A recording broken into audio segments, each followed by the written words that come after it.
Hey, what's going on, everybody? This is Jarrell Mason in another edition of Beyond the Album Cover, where we get inside the entertainment industry with those in the know and give them their flowers while they're here to be celebrated.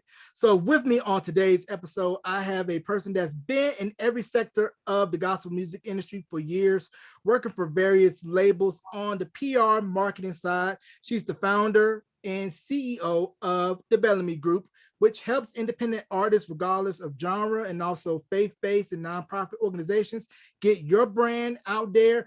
And we're going to talk about those plaques she got behind the wall, all that and more in Music City, USA, Nashville, with Miss Benita Bellamy Kelley. Welcome to Beyond the Album Cover. Oh, thank you. It is super great to be here, and I'm excited about this. So let's chat it up. Come on, let's go. Let's dig in. Yeah, let's go ahead and dig in like we're at some restaurant. Get us some Nashville hot chicken. Oh yeah, I got you. Some hot chicken. Come on now, or some barbecue. Barbecue. We got barbecue. Yeah, I do barbecue. I'm from North Carolina. I know all about the barbecue. Yeah. I'm a wimp when it comes to spice. I'll just let you know. So I'll get a mild Nashville hot. I don't do hot chicken. See, I don't do hot chicken. Now I'll take you to the hot chicken place, but I don't do all that hot stuff. But barbecue, I got you. Yeah. So we won't be on hot ones on First We Feast, so we ain't got to worry about that. So let's go ahead and jump right into it. Where were you born, and what led you to this journey called the music industry? Wow. Well, I am a true country Southern / girl. I was born in Tennessee. I was born in a small town called Elizabethton. You mentioned recently going to Pigeon Forge. Well, I was born even further east in Tennessee than Pigeon Forge. Elizabethton is at the sector of where Tennessee, North Carolina, and Virginia meet in that corner. So if you stand in my backyard, my hometown, you can see all three states and all the mountains, basically the Blue Ridge Parkway, the Smoky Mountains, Roan Mountain. That's where I was born and raised. Very rural, very country. Everybody Black I was related to. And not a lot of culture there, just good old bluegrass country music. I grew up listening to my grandmother's AM radio and Southern gospel music. That's what we had for entertainment. And I mean, that was our life. And I always tell people I escaped after high school. After I graduated, I went to college there in my hometown, but, went to college for a few years and then found my way to Nashville, basically looking for a job. And I wanted out of East Tennessee. I wanted something more because I had been studying mass comm PR and grew up in church, played piano in church. So that's where the music started. And I wanted to do something else with it. So I found my way to Nashville. Okay, so are you a classically trained pianist, or was it by ear and just learning from whoever was playing piano in church that Sunday? Both. As a little girl, I was in Sunshine Band, all those who remember Sunshine Band, and we sang, and they threw me on the piano and found out that I could kind of hear music and play by ear. So I started just tinkling and playing by ear. And once I kind of got good at it, Mom and Dad were like, well, you know what? It's time to put you in lessons. So they put me in lessons. And from there, I just took off, and I studied classical piano through school. I started out playing all my teachers. I went through about 4 teachers and I started studying piano college while I was in high school. And I went on to study classical piano performance in college. Yeah. So grew up with it, and they taught me, they made me learn to read music and to take lessons. Mm-hmm. So not flying off the cuff like Nick Cannon was trying to do in Drumline. I'm not. No, we're gonna read music. You're gonna know how. Right. Yep. Or you will be embarrassed and be out of that first chair. Now, upon doing my research on you, I saw that you were named Miss Buccaneer at East Tennessee State. Is that correct? Yes, that too. Another way to, I auditioned my first few years in college with piano scholarship. So I won a piano scholarship and then decided to try this beauty pageant thing. Not just because I wanted to be cute and be in a beauty pageant, but because I like to play and I wanted to show off my talent and I needed money. I needed a scholarship. So I did do pageants at school and was the first Miss Buccaneer, well, the first Black or African-American Miss Buccaneer at that college. And check this out. They actually discontinued the pageant a year after I left, and they don't have it anymore. So actually, I still reign. So you still got your tiara and your sash somewhere so you can I get still there have it. she is, give that pageant wave. Now you mentioned going to East Tennessee State. So what was it like culturally knowing that the African American population wasn't as high, like let's say at a Tennessee State or any of the other HBCUs located in the South? And I can relate as being an alum of a PWI, UNCG, and how you had to kind of sort of have to carve out your own space when you're within those spaces where there's a small number of you. So we got to make it our own, knowing that it's different if you're at like Tennessee, Vanderbilt, or Belmont. Exactly. You know, it college is fun anyway. And there are just different dynamics. At being at I guess a traditional college or being at an HBCU, and our small, I think at that, I'm going to try to recall, maybe it was like 4 or 5% Black at the time. Not a lot of African American students at the college at the time. So we were close. We knew everybody and we were close. And that made it kind of cool because we all hung out and we were close and we were great. You know, it was a cool environment and we made it our own. And we did have a Black Affairs, we had a Black Affairs Association. So got ourselves involved, and we had a gospel choir and I played for the gospel choir. So we did the thing, regardless of if there were, we were few in number, but we did the thing. We always stayed together as a community and supported each other. And we just made it a fun time. We really had a good time. Now you mentioned Nashville, and the first thing that comes to mind when you think of Nashville is country, the Grand Ole Opry, Mother Church, the Ryman, all of the honky tonks, Ernest Tubbs. And I didn't know this until Ken Burns' amazing documentary about the history of country music, just how important African Americans and the Appalachian, depending on what part of the country you're from, culture played in country music, and the likes of D. Ford Bailey paved way for the late great Charlie Pride, and later on Darius Rucker, Jimmy Allen, Kane Brown, Reese Palmer, and Mickey Guyton. So can we speak on the impact of African Americans in country music, and that a lot of people may not know that? Yeah, and I think that's important that we realize that there are more people contributing to music genres like country music than what we see today. That there is a long lineage and people who have come before us, just like, and of course we lost Charlie Pride, I think this year, last year. So who paved the way for Kane Brown right now to do what he does? There are so many people who have come before him, and we got to continue to recognize them. And it's a unique thing to be in Nashville to see. I've been in Nashville for about 30 years, and I have seen it kind of evolve culturally. I've seen it where, the African American population in the music industry was pushed aside. Wasn't, we were ignored. And now to see people like Mickey Guyton and Gang Brown and these artists coming up, being on primetime television and, on country radio and presenting awards and having hits, that's amazing to me. And I think that without Charlie Pride and those who came before him, they would not be. Without a doubt. But we have to continue to recognize that and celebrate that, because there is still more room for more African American artists in country music, and we got to keep stepping forward to do that. It's not just a white music industry. No, it is definitely not. Because me being from North Carolina, I can remember watching Hee Haw on the weekends from my Oh, granddaddy and just yes. really sitting in front of the TV and really Gloom, getting, despair, and agony on me. I'm a picking and I'm a grinning. We watched Hee Haw, and I tell you what else my grandmother made us watch was Lawrence Welk. Now you're old if you remember Lawrence Welk, and that was kind of the classics. And I remember that Bubble Machine, but it's like that kind of music. You can't think of it as, white music. You got to think of that as just music. We have to start embracing culture as it is and start wrapping ourselves in more than music than just Black music. We're a part of so much music more than we think we are.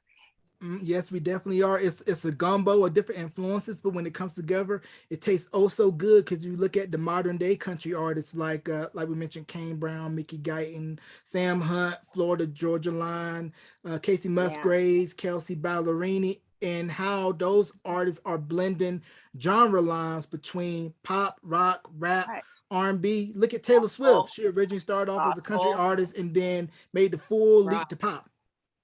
Exactly. And so many country artists. Now you have CC Winans, who is paired up with oh, I just forgot the I'm looking right at her from American Idol. Oh, she did a duet with her. Carrie Underwood. Harry Underwood, they've been doing duets, and country and gospel, and media, and Winona Judd does gospel. I mean, so much of that blends and crosses lines and blurs lines, and we have to keep embracing it. And we as African Americans can't be afraid to cross over and embrace and also enjoy what we love. I like country music. Yeah, I I like love classical country music. music too, but I'm sure back in the early 90s, you probably was telling your best friend, like, I listen to Garth Brooks. And they look at you like you're crazy. But Garth Brooks was huge in the 90s, Yes. him, Shania Twain, and they were really one of the Mhm. two of the first big superstars of the 90s that kind of Or- took what Dolly Parton, Willie Nelson, and a lot of those older acts did and crossing country over to where, it's known just beyond Nashville. They're worldwide superstars. Oh yeah, definitely. Like I said, I grew up listening to AM bluegrass radio, so Mhm. I can recall a bunch of bluegrass and country songs, yes, and southern gospel. So what was it like mixing in those influences and then hearing, your urban gospel and R&B and really meshing that and then getting your foot in the door with your first industry job? Well, I always say that I'm so happy that I have such an eclectic and culturally diverse background. Because I think one, it creates tolerance within yourself overall. If you can experience different realms of culture, it makes you a well versed and well tolerant person. And for me, I'm able to just hear and embrace all types of music. So when I'm in the setting of my work, I mean, you can bring anything to me. And I can decipher it. I can hear it. I can tell if it's a hit. I can classify it. That makes my job easier, being able to understand and read music and to have embedded in me classical, Southern gospel, country, all of that. I can hear the different instruments. I can decipher different rhythms, and it just makes a better listening environment to be able to decipher music overall. I embrace that. I love that part of my background, being able to just really indulge in so many types of music and apply it to what I do. And why is it, in your opinion, that you think the two worlds of urban gospel and CCM don't really meet in the middle? It's kind of like, okay, we have your Kurt Franklins, your Fred Hammonds, your Dietrich Haddons, and then you have your Hill Songs, your Toby Mags, DC Talks, and they're both on separate sides of the room, but you're speaking the same message, but you really don't see a meeting in the middle. Say, we both serve the same God, we both worship differently, but we're all here for one common purpose. So why do you think that is? Well, I and some are going to find this favorable, and some are gonna be like, girl.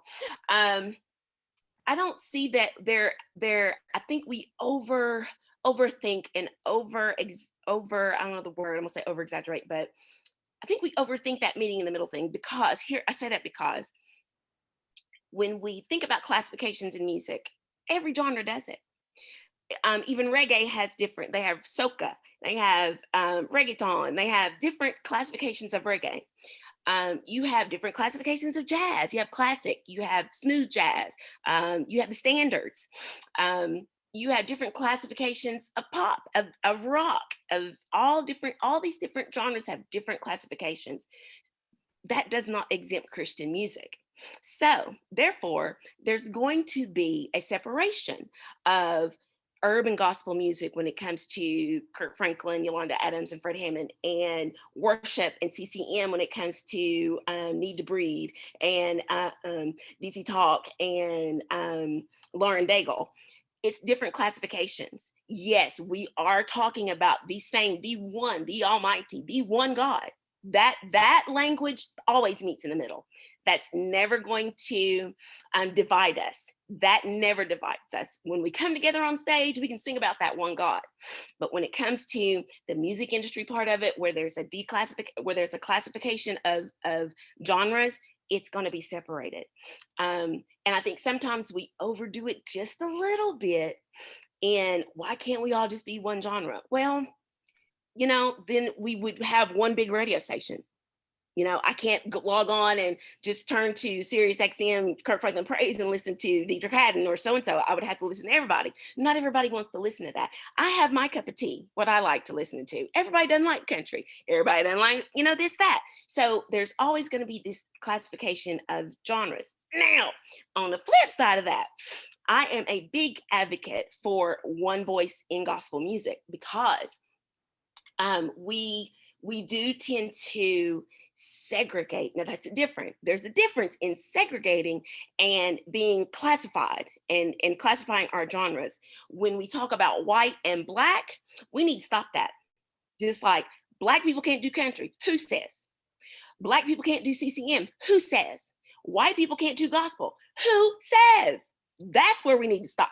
That's that meeting in the middle. We have to start meeting in the middle. That's a race thing. We have to stop the race division, not necessarily the classification division. We got to stop the race division. And do you find that prevalent within gospel radio, where when you're trying to take an artist to, let's say, CCM, and they say, oh, this is too urban, and we know the code words for that, or you try to take another artist to urban gospel and it's like, oh, it's too CCM, and we know the code word for that too.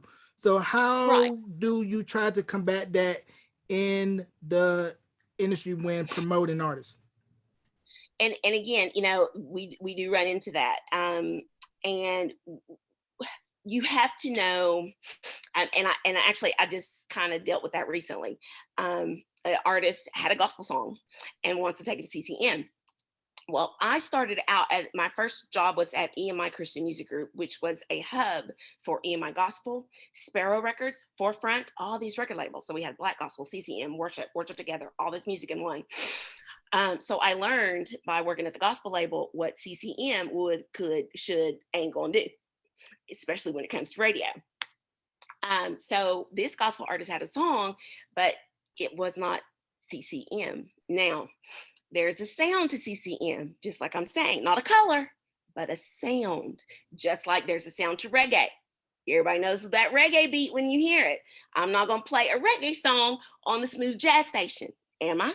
No, because it's a classification of a genre. It's a sound. It's a creative sound. It's a type of music. So when you have a gospel song that sounds like a gospel song, meaning our genre, when it sounds, let's just keep it plain. When it sounds like a Kirk Franklin song or a Richard Smallwood song or a Lamar Campbell song, they're not going to play that over there where they're playing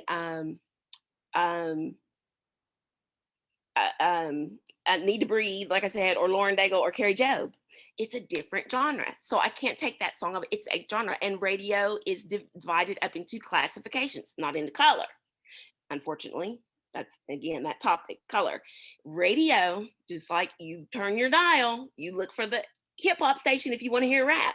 If I don't want to hear rap, I turn it to the jazz station. It's the same with gospel. I cannot take a gospel song over to CCM and expect them to play it. Don't blame that on color. Blame that on the genre. They're not going to play a choir song or a quartet song. They're going to play Lee Williams and Spiritual QCs on The Fish. That's not what they play. So we got to learn that.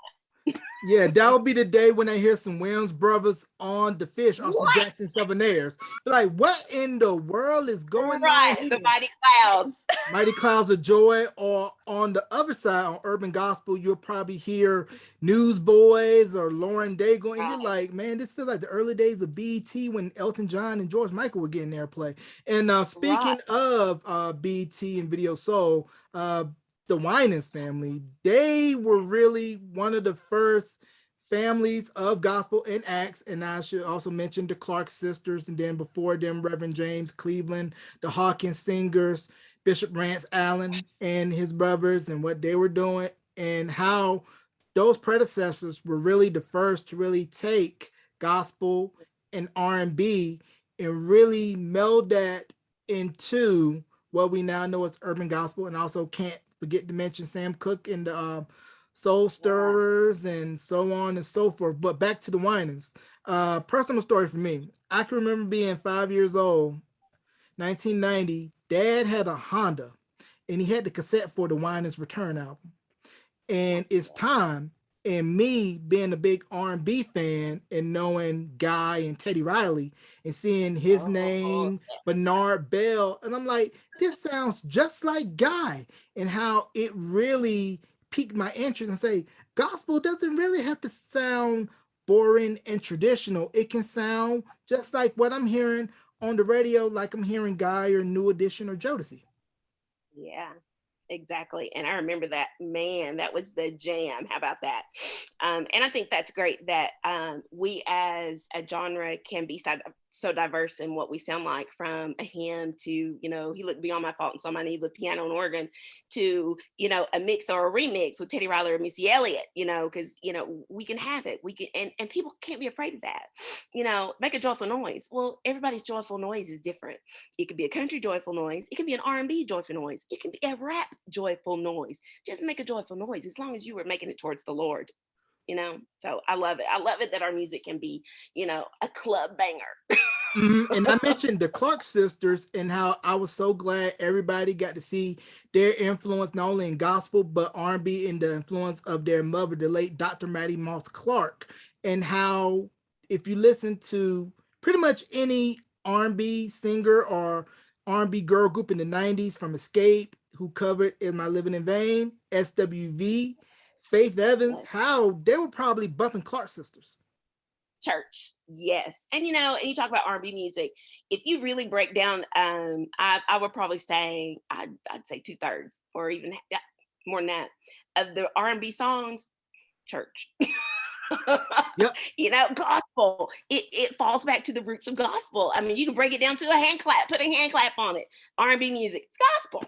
Yep, Soul Clap. And one gospel group that I'm glad I discovered, although late, but glad I discovered, was Commissioned, because I can remember hearing, Jodeci, Boys to Men, Shy, Silk, always mentioning Commissioned as their reference point for their influence.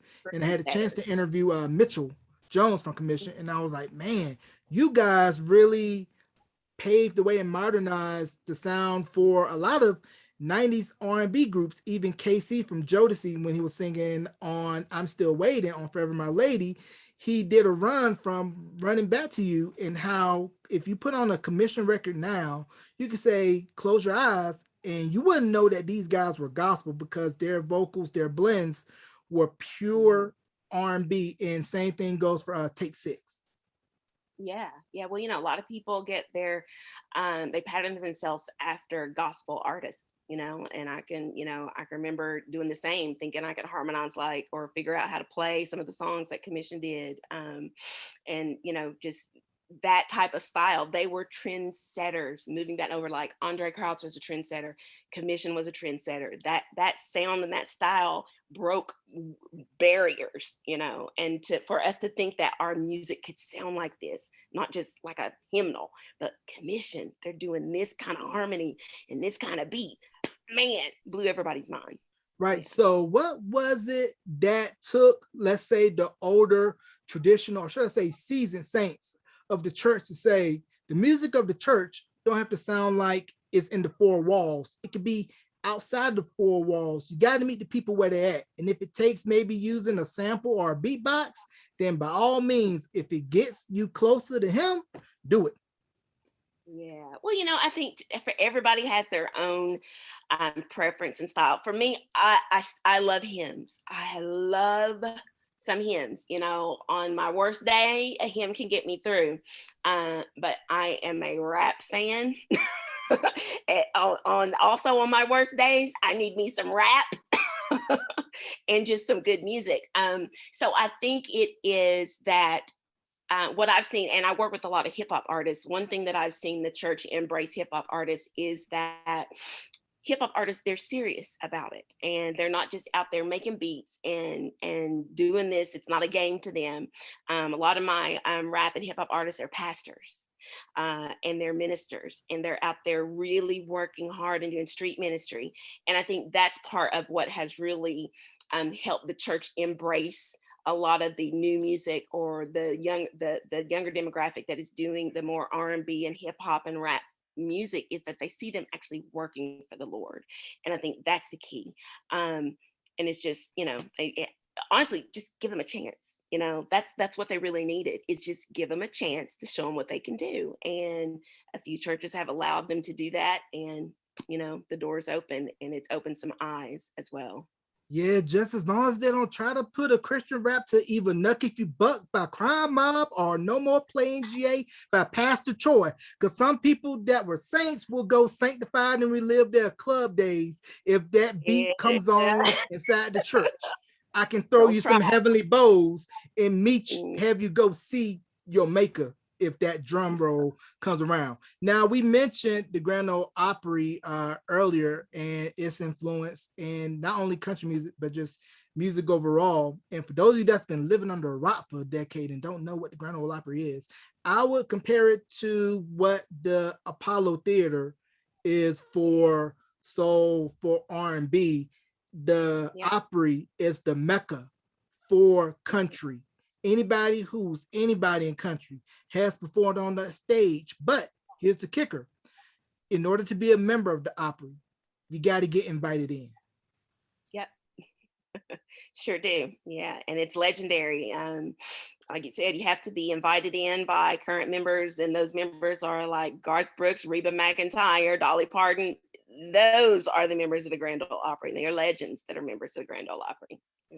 Because I took a tour there 2 years ago, and I was just blown away of the history, and then just seeing the sacred circle that he took from the old Ryman and put it in the Opry, and how when most artists step in that circle, for them it's the equivalent of rubbing that lucky log at the Apollo, that you're standing on history. Right. You're standing on the shoulders of the likes that came before you, like Dolly Parton, Charlie Pride, Ronnie Millsap, Randy Travis, Alan Jackson, Reba McEntire, the Judds. The list goes on and all the great country artists that stepped on that stage and really made a name for themselves at the Opry. Mm-hmm. Yeah, it's legendary. The Opry, the Grand Ole Opry House, and we almost lost it because we had the flood about 10 years ago. It did flood the Grand Ole Opry, but they managed to save the stage and the circle. But it is legendary, and if you ever get a chance, anybody's listening, visit the Grand Ole Opry. It is a very iconic structure in Nashville, and the Stellar Awards has been there. So many different events. It's not just country. They have different events there, different concerts. Brian McKnight has been in concert there. The Stellar Awards has been there. Other shows come to the Grand Ole Opry, but go there and visit it just because it's such an iconic structure.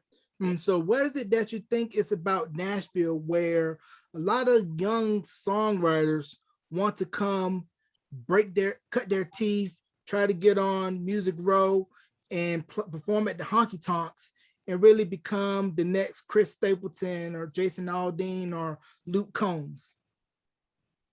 Yeah, and I love Chris Stapleton. In Nashville, it is what it is its name. It's Music City. We have every recording studio here. There is a representation of every record label here.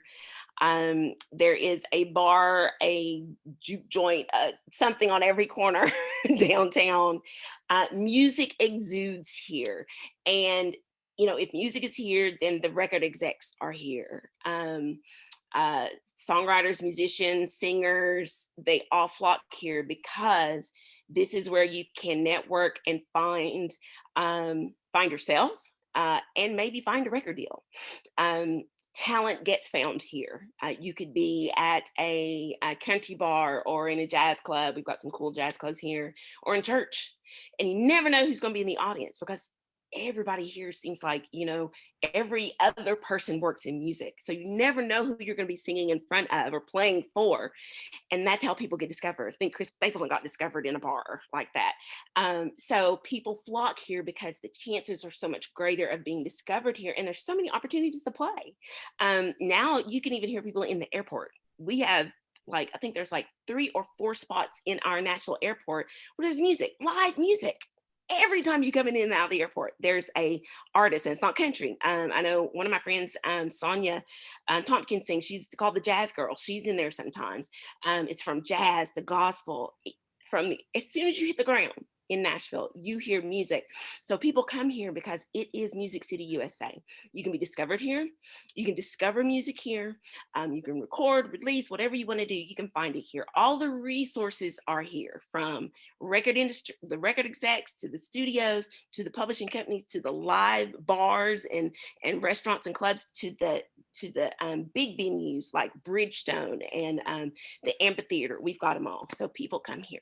We're Music City. Right. And you can definitely find yourself maybe on the right day seeing a future star performing at the Bluebird, which Bird is seen Cafe. in the show Nashville or in any local church. But as we know, with the history of Tennessee, we mentioned country music, bluegrass, but 3 hours west of Nashville, we have the blues city of Memphis, Tennessee, home of Stax and all of the likes of that. So can we talk about how the influence of Memphis and Nashville sometimes tend to cross over and really embrace like both cultures of, this is the history and influence of Memphis and of Nashville, and how meshing it together really says, oh, this is really good. Yeah, and it's cool that it's still in the state. Tennessee is full of music, arts, entertainment, and I hopped down to Memphis. Was just in Memphis last month and stayed at right beside Elvis Presley's house and what is it called? Graceland. Graceland. Yes, and I'm still in awe. It's like, oh, that's Graceland, that's Elvis. But Memphis.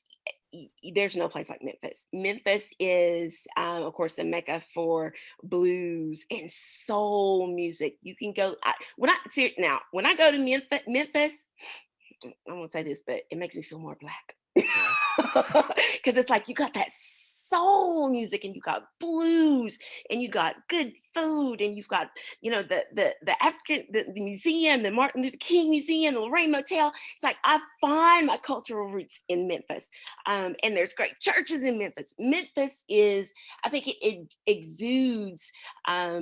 It's like the heartbeat of Black music for me. Nashville's Music City, but Memphis, it just has this heartbeat for Black music, because you've got good gospel music there, and you've got blues. You can go down Beale Street, go downtown Memphis, and boom, blues music. You can find food, drink, music, 360. It's all around you. Great barbecue, great food. Memphis has it. Yes, you definitely have to get your fix when you go to Memphis, especially the hush puppies from BB King's. Those are delicious. BB King sent me my check in the mail, and also a replica of Lucille. Right. And also the Reverend Al Green has his church in Memphis. Now, I got to tell you a story about that. When my wife and I went on our vacation to Tennessee in Memphis, we went to the Reverend Al Green's church. And he happened to be there that Sunday. And a lot of members said, you lucked out because he's hardly ever there. So I was trying my hardest not to fanboy in the church and say, that's Reverend Al Green, and stand up filled with the Holy Ghost and say, can you sing? I'm tired of being alone. All right. I would have fanned out. I'm like, that's the Reverend. We was like 3 feet away from him, and he sounds just like the record. Yeah, wow.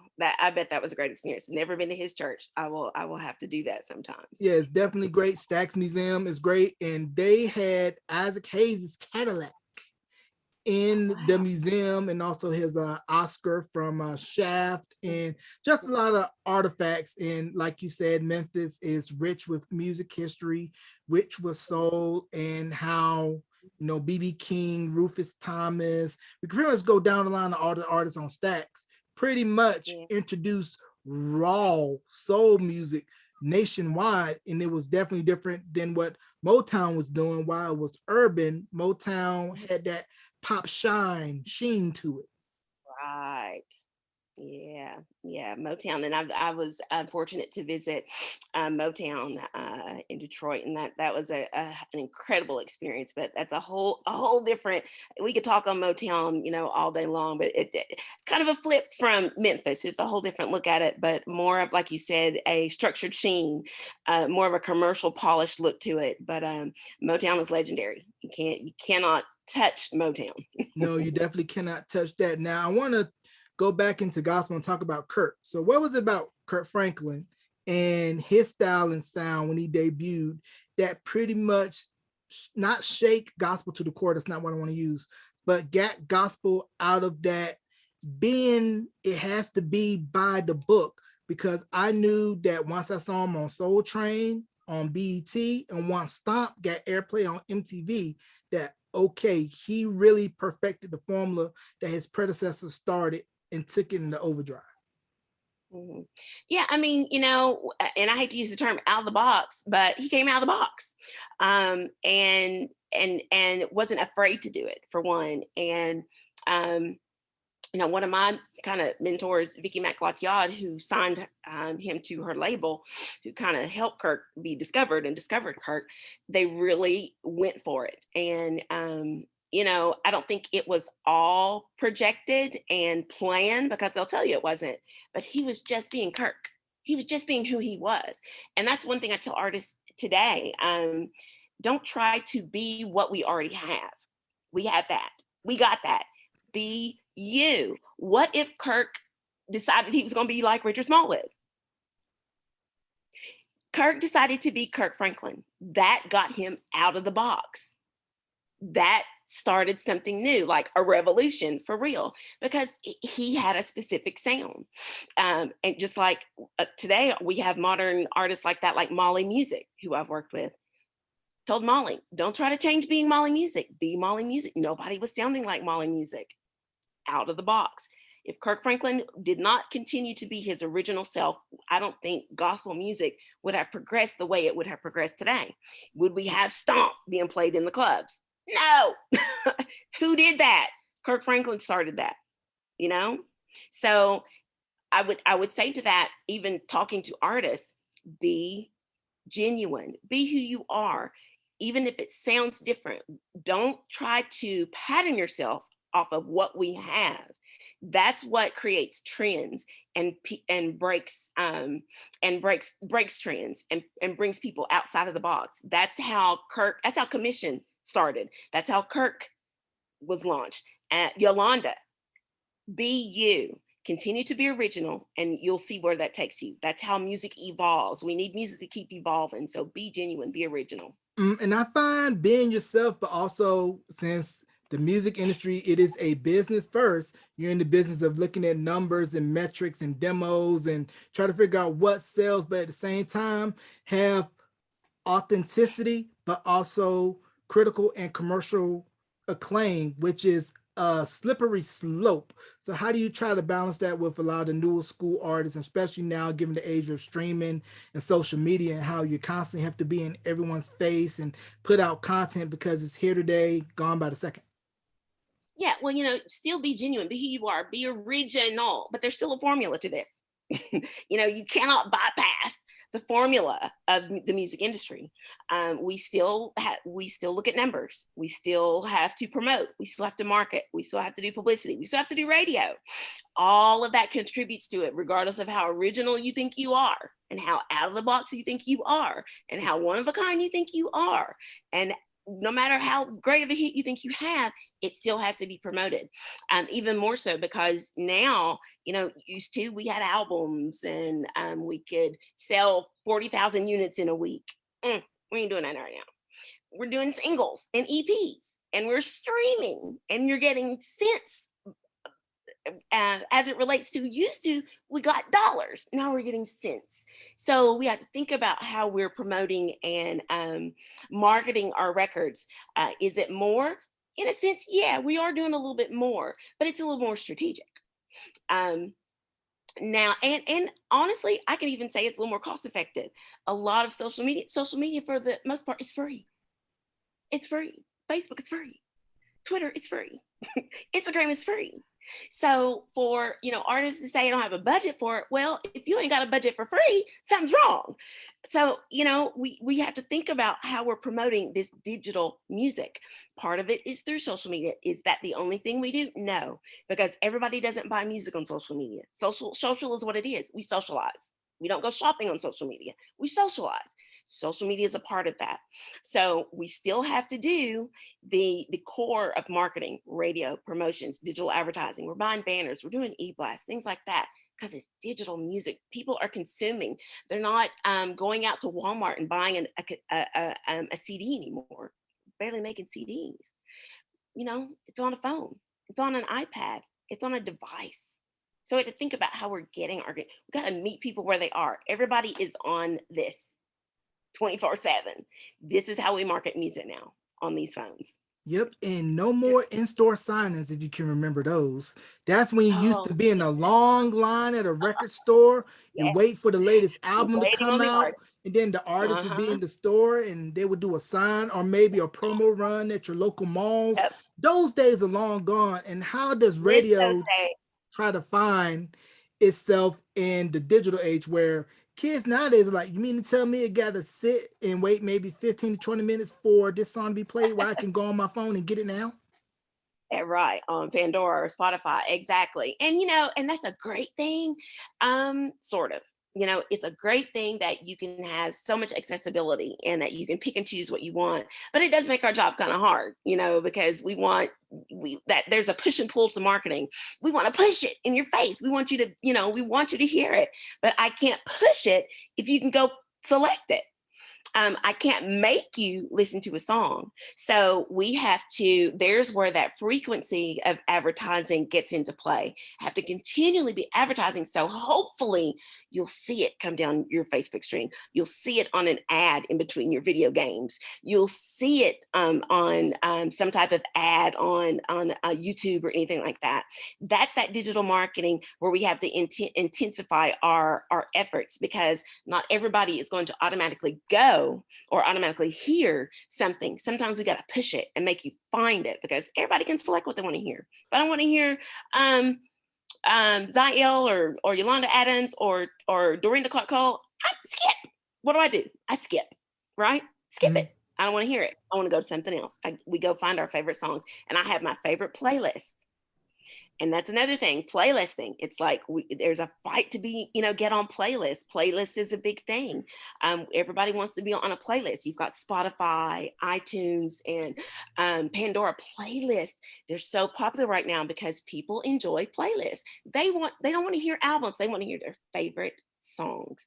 And if you're fortunate enough to get on a playlist, or if you've got a hot song to get on a playlist, that beats that line of, let me go try to market and try to push this song out to them, because they're going to find you in that playlist.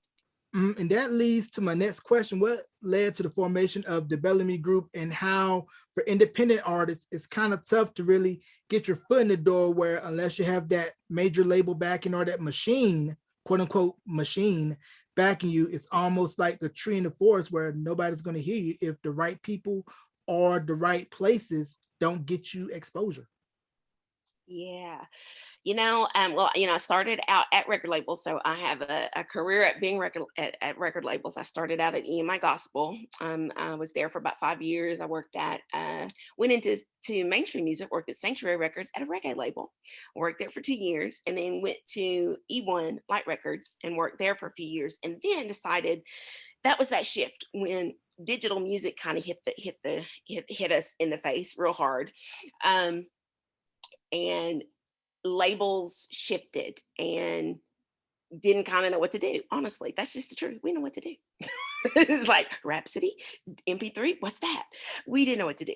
So that shift came, and in learning that and understanding how the market had to change, a lot of labels got rid of artists and employees. Labels downsized. Thank goodness I never got fired and everything like that. But it was a good time for me because I was ready to leave a label. And at that time, independent artists were popping up everywhere. I mean, everybody seemed like they were independent now, and nobody knew what to do. And honestly, Jarrell, at that point, I was ready to leave music too. I was done. I was kind of tired of it. I was a little frustrated, a little tired, a little burned out, and done. And I had no plans of coming back. But independent artists were on the rise, and people started calling me, wondering where I was, and wondering if I could help them because they didn't have a label. And they wanted to keep making music and releasing music, but didn't know how to market it, didn't know how to do it. So I was like, oh, okay, Lord, what do I do? And long story short, that's how the Bellamy Group got started, because independent artists needed someone with label experience and needed a label force, a machine behind them.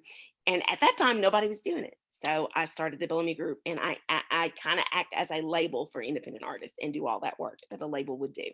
Yeah, which is a great service because, like I was stating earlier, independent artists, it's a tough game unless you know some people or you got Ben Alexander and some of his friends, a big amount of those, then it's going to be a uphill climb. Try to roll the rock and get up to the It's top, tough. but steady roll down if you don't have Mm. all of that and then some and a little bit of luck. Yep. Right. It's a great time to be an independent artist, and it's great to be able to own all of your music and to shot, call your own shots. But it's tough because you're still competing with big labels, and you're still competing for this. You're competing for the same real estate. You're competing for the same airtime. You're competing for the same media interviews as big labels. So you got to have somebody out there pushing for you and working with you that can compete with you. Yep. And to bring a wrestling analogy, it's like when in wrestling, certain people in the industry choose who they want to put over. That means, if you don't know, putting over means who's going to be top dog. And for wrestling aficionados, especially Tennessee and the Carolinas, very big in wrestling. So I wanted to use that terminology real quick to kind of sort of explain how, you know, you kind of sort of pick and choose who you want to promote, who you want to go here and go there. But briefly, I want to touch on the legacy of these two labels that I can remember seeing a lot as a child growing up listening to gospel music: Blackberry Records and Malaco. Oh wow, yeah. Have some friends down there, Blackberry, the Williams brothers, and man, that's just legendary. Jackson, Mississippi. And Malaco, we were talking about Malaco the other day, and I have a Mossy Burke bobblehead that hardly anybody has, Mississippi Mass Choir. But Malaco, I think Malaco, to me, and I don't know if I'm saying this. This may not be correct, but I feel like they have the most extensive catalog of any record label. They have to have like the most ginormous, that's word, catalog of music on the planet, because they have all the classics from soul to R&B to blues to gospel. Malaco, if you go on their website, just go on Malaco's website and look at their catalog. They have everything. They are the epitome of the classic gospel and Black record label. Malaco is amazing. Or if you're of a certain age, you remember that commercial that used to come on BT for Down Home Yes, Blues, along with Russ Out of the Mountain. yes. You better, I'm coming up. Yes. Available on 8 tracks, cassettes, CDs, and records, and Uh-huh. all could be yours for Better order it. 1995. No CODs. That's COD. Right. So Nashville, we also mentioned Tennessee State. And can we talk about the impact of HBCU marching bands and how they had an influence on music? And then, of course, Eddie George is the football coach at Tennessee State. Yeah, and I was just at TSU participating in a panel with some college students in the music department last week. But, marching bands, TSU, any HBCU that has a dynamic, I think pretty much all the HBCUs have dynamic marching bands. But I think our HBCU marching bands the beautiful thing about that, and the most magical thing about that, is that they can do everything from an R&B hit of today and mix it up with a gospel classic and have the stands rocking. And that's incredible to me. But it's all done with with a dynamic musicianship. There is still an artistry and an art form in it, and that lets you know that these music programs thrive and that they're serious about it. That it's not just all show because it's a show, but they're musicians. You know, they're not just giving out scholarships to be given out. These musicians are brilliant. They're geniuses and they're amazing at what they do. But they just put on a show and we love it. And I love to see TSU. And there's some great marching bands that perform. But you know, I'm biased. I'm here in Tennessee, so we have TSU. Fisk is here. You know, we don't really have anything at Fisk, but TSU, go TSU. But you mentioned Fisk, and I'll be remiss if we didn't talk about the Jubilee Singers and their influence. Oh yeah, indeed, who just won a Grammy. They did win a Grammy Award, but Fisk Jubilee Singers are, you know, they're historic, they're legendary, and the program there continually thrives. And I just met the director, and I'm sorry that I can't remember his name, but I just met the director. One of our nieces had her senior recital, music recital, graduated from Fisk last fall, and was able to meet the director of the Fisk Jubilee Singers. But that's an amazing program to me. I love to see that they are so esteemed all over the world, not just here in Nashville or in the US, but people from all over the world know about the Fisk Jubilee Singers because they're so legendary and it dates back for so long. You know, there's an epic lineage that comes from that choir and how many years it's been in establishment and what it means to that university. But they're globally known, and I love it that the program still thrives. Right. And for history of HBCUs, look it up on Google or just bench watch A Different World, and you'll get an understanding for the meaning of HBCUs and what they mean, not only for the culture, but for mainstream culture at large. Now, funny story about Fisk. My wife wanted to go to Fisk, but unfortunately, they didn't have a social work program, and that private school tuition hits different when you're out of state. It sure does. Trust me. Yep, that's why I stayed in the state of North Carolina, because I knew, like, mama, only way I'm going is if I got a scholarship, and I'll be looking like Courtney B. Vance in that United Negro College Fund commercial when they say you can't go to school, and a little kid get the bucket of spare change, be like, will this help? Or be like that guy that was sitting on the bus stop waiting to go to school, and the bus drove past him. My mind would have been wasted then. Funny. All right, so can we talk about the plaques that's behind you? What are some of the plaques that you got behind you there? Oh, wow. You know, I have a few, and actually I'm missing a few. You know, for us in the industry, we work, you know, of course, with a lot of artists, and you know, the artists always get the award. You know, so I work with a lot of Grammy Award winners and Stellar Award winners and Dove Award winners. We never get the trophy, but that's okay. They earned it. They're the artists. They get it. But our sometimes our reward is a plaque. Like if a record goes gold or platinum, or if it's number one, and then sometimes we just make them because the record has done well, and we want to commemorate that. But I think you can see I have a gold record from CeCe Winans, CeCe Winans record. I have two alabaster boxes over on the other side. So I've worked a couple of CeCe Winans records, and Smokey Norfolk, Everything in My Gospel. And I've got some Stellar Awards plaques. I as a creative, was actually nominated for a Stellar Award. That's very unusual for executives to get nominated unless you're a creative director or a graphic designer. And I was a creative director for Earl Bynum and the Mount, their packaging. So I got a Stellar nomination for that. So yay me. And Aaron Neville, I created that plaque on my own, and got a few others here. Let me scan a little bit. Got a few other little plaques over there. Show it off. Another CC. Wow Gospel, and then there's a plaque for Greenleaf, the Stellar nomination for Greenleaf. I worked the marketing on the series Greenleaf soundtrack, and they won a Stellar Award last year. Yay, Greenleaf! So that was really fun. So those are some of the plaques that I've gotten for working some projects from gospel and some compilations. So yeah. Wow. And you mentioned Greenleaf. I love that show when it was on. It was my guilty pleasure. And you mentioned CeCe Winans, her, I believe, niece, Deborah Joy, was on Greenleaf. And it's just funny how, you know, that family, the talent just oozes out. And if you were not a singer in that family, you would be like, man, why didn't I get the singing gene? And then on Songland about a year or so ago, Juan Winans and his wife were on Songland, and I was like, that guy looked familiar. And it turned out he was in Winans Phase 2, and then his Two. wife was in the female Jimmy. gospel group Out of Eden, which was discovered Eden. by Toby Mac from DC Talk. Yep. I worked an Out of Eden song for Goatee Records one year. Yeah. So, and I took them to GMWA one year. Check. That was an experience. And can you So, talk yeah, about that conference that you took Out of Eden to, and what is it? GMWA, the Gospel Music Workshop of America. That it's basically a legendary conference that happens every year. It's been going on for what, 50 some years. The Reverend James Cleveland started that conference, basically, to promote, to continue to advocate for gospel music and keep it thriving and alive. Now it is everywhere.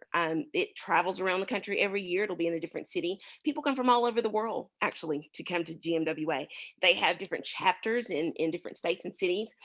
Thousands of people come to this conference that Reverend Cleveland started. And it's about promoting, learning, growing, advocating, discovering gospel music. You can find new music there. You can learn new music. You can promote your music. It's like, we call it the gospel prom. Everybody comes and we have a great time.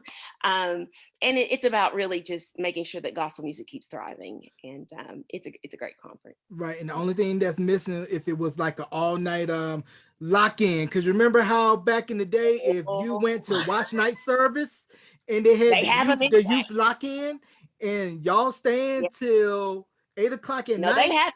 They're like 6 o'clock in the morning.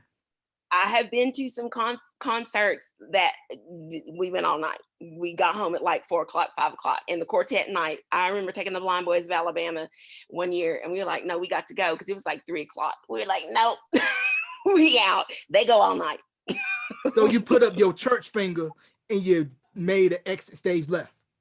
I've done it. And trust me, I will do it. Don't make me leave on you. I'm out. Yeah, you put up that church finger before they say the doors of the church are open.